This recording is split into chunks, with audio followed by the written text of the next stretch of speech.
कमाल की बात है। और ये फिर भी ये कहते हैं कि जनाब हमारी इज़्ज़त करो। और इनकी ज़ेर सरपरस्ती जिन रिटर्निंग ऑफिसर्स ने और हमारी मुल्क की एस्टेब्लिशमेंट ने जो नाजायज़ MNAs पैदा किए हैं। पुराने ज़माने में होता था नाजायज़ बच्चे पैदा करना, अब वो नाजायज़ बच्चे तब्दील होके नाजायज़ MNA बन गए हैं। और उसको पैदा करने वाले कौन है? हमारे मुल्क की एस्टेब्लिशमेंट।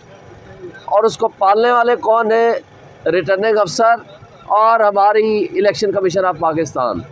वो नाजायज़ बच्चे या नाजायज़ MNAs वो अपने आप को नाजायज़ मानते हुए भी इस ढिठाई के साथ, इस बेशर्मी के साथ नेशनल असम्बली में या सूबाई असम्बलियों में बैठे हुए नज़र आते हैं कि जिनके बारे में आजकल सोशल मीडिया पे बड़ी धूम है। चंद अशार मैं पढ़ना चाहूँगा। उन नाजायज़ औलाद, उन नाजायज़ MNAs के लिए जिनकी खालिक इस वक्त इस्टेब्लिशमेंट है, और उस इस्टेब्लिशमेंट के लिए भी अफसोस का मकाम है कि आप तो अपने जायज़ बच्चों को पढ़ाने तो दूर की बात है, आपने तो दुश्मन के बच्चों को पढ़ाना था। अब आपने नाजायज़ MNA पैदा करने शुरू कर दिए। आप कहाँ से मुल्क के साथ वफा कर रहे हैं? मैं चंद अशार पढ़ना चाहूँगा। शर्म होती है कोई चीज़ हया होती है, शर्म होती है कोई चीज़ हया होती है, बेज़मीरों को ख़बर क्या है कि क्या होती है। हम पे हारे हुए लोगों को मुसल्लत करना, हम पे हारे हुए लोगों को मुसल्लत करना, इंतहा और बता जुल्म की क्या होती है।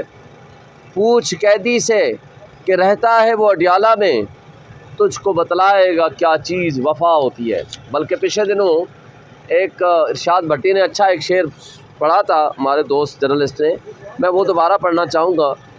ताज़ा ईजाद हुई है मेरी बस्ती में ये रस्म, ताज़ा ईजाद हुई है मेरी बस्ती में ये रस्म, फ़तह का जश्न मना लेते हुए हारे हुए लोग। मैं अब आपसे इस सवाल के बाद कि क्या वो जो मईशत के बारे में कठपुतली और नाजायज़ वज़ीर आज़म शहबाज शरीफ, जो अपने आप को अपोजिशन लीडर कहता था तकरीर के दरमियान में, एक्चुअली सच कभी निकल ही जाता है।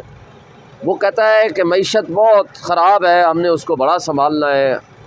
और नवाज शरीफ साहब भी उसके साथ जो मुंह बसोर के बैठे हुए थे। आपने वो देखा है कि वो जब तोता उड़ा रहे थे, नहीं वो कबूतर उड़ा रहे थे, लेकिन जब यहाँ बैठे हैं तो तोते कैसे उड़े हुए थे, उनकी शक्लों का फ़र्क आप सिर्फ देख लेना। आप पहले वाली शक्ल और दूसरे वाली शक्ल, आपको सच पता चल जाएगा कि ये हारे हुए हैं या जीते हुए हैं, ये नाजायज़ हैं या जायज़ हैं, ये आपको ख़ुद पता चल जाएगा। मैं उनसे एक सवाल करता हूँ। दो ख़ानदान, जिसमें नवाज शरीफ का ख़ानदान इंक्लूडिंग इसहाक डार, वो भी रिश्तेदार हैं, उनके समधी हैं, वो अपने दुबई के और एवनफील्ड अपार्टमेंट के और सारी प्रॉपर्टी और इन्वेस्टमेंट, और जरदारी साहब अपनी सारी प्रॉपर्टी, इन्वेस्टमेंट, स्विट्ज़रलैंड, सिरे माल, सब कुछ पाकिस्तान में ले आए, सब कुछ।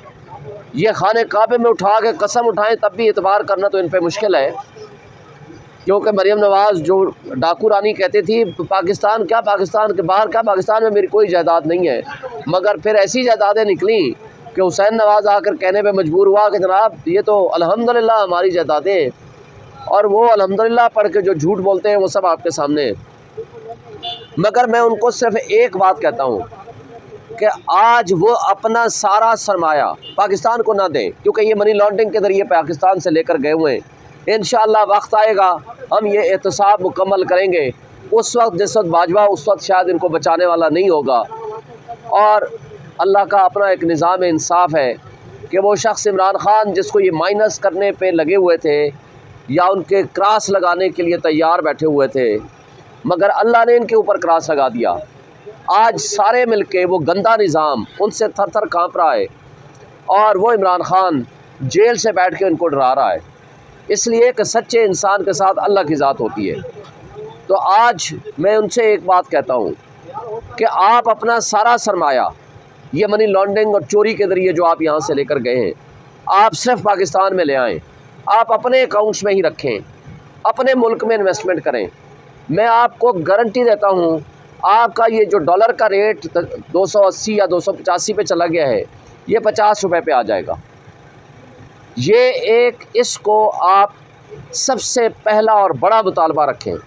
जो पार्लियामेंटेरियन जिसका 1 रुपए की इन्वेस्टमेंट अगर मुल्क से बाहर हो, उसको यहाँ पाकिस्तान में हक़ हुक्मरानी नहीं होना चाहिए। जो शख्स पाकिस्तान में रहना चाहता है, जो पाकिस्तान में हुकूमत करना चाहता है, उसको ये एफिडेविट देना पड़ेगा कि उसकी पाकिस्तान से बाहर कोई जायदाद नहीं है।